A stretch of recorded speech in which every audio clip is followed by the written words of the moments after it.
नरेंद्र मोदी उद्या संध्याकाळी 7:15 वाजता राष्ट्रपती भवनात शपथ घेणार। देश परदेशातील 8,000 मान्यवरांना निमंत्रण।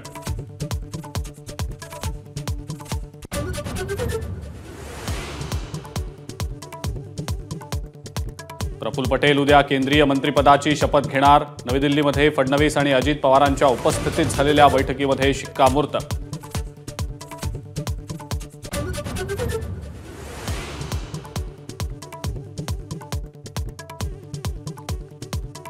शिंदे गटाला 4 मंत्रिपद तर भाजपला काय? मंत्रिपदाच्या मागणीवरून संजय राऊतांचा उपहासात्मक सवाल, तर उरलेल्यांना परदेशात हायकमिशनर नेमणार राऊतांचा टोला।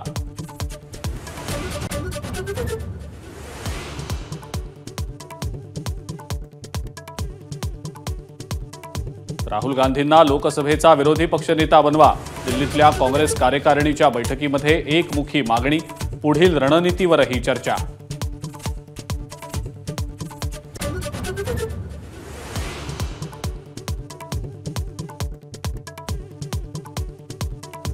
राहुल गांधी वायनाड लोकसभा मतदारसंघाचा राजीनामा देणार।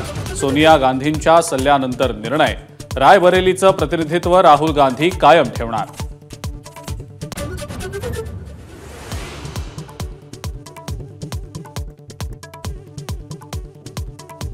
ठाकरे गटाचे 2 नवे खासदार संपर्कात। हे 2 खासदार आणखी 4 खासदारांना घेऊन येणार। शिवसेनेचे खासदार नरेश म्हस्के यांचा दावा। म्हस्केंचं वक्तव्य हास्यास्पद। सुषमा अंधारेंची प्रतिक्रिया।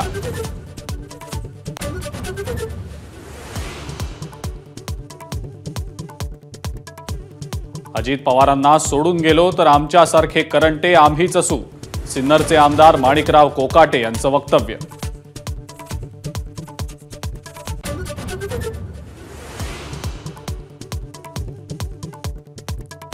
अंतरवाली सराटीमध्ये मनोज जरांगेंचं उपोषण सुरू। आरक्षण न दिल्यास विधानसभेमध्ये 288 जागांवर उमेदवार देण्याची घोषणा।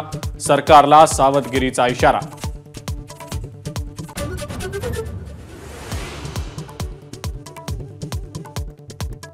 पुणे अपघातातल्या पॉर्श कारचं क्रॅश इम्पॅक्ट एनालिसिस करणार। लष्करी अधिकाऱ्यांची मदत घेणार पुणे पोलीस।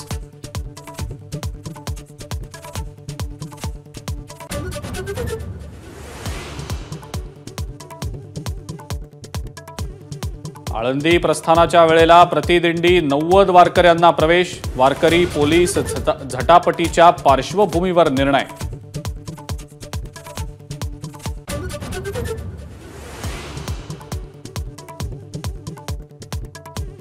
रशियामध्ये शिक्षण घेणाऱ्या महाराष्ट्रातल्या 4 विद्यार्थ्यांचा बुडून मृत्यू। निशा सोनवणे ही विद्यार्थिनी अत्यवस्थ। वोल्खोव नदीमध्ये पोहताना दुर्घटना।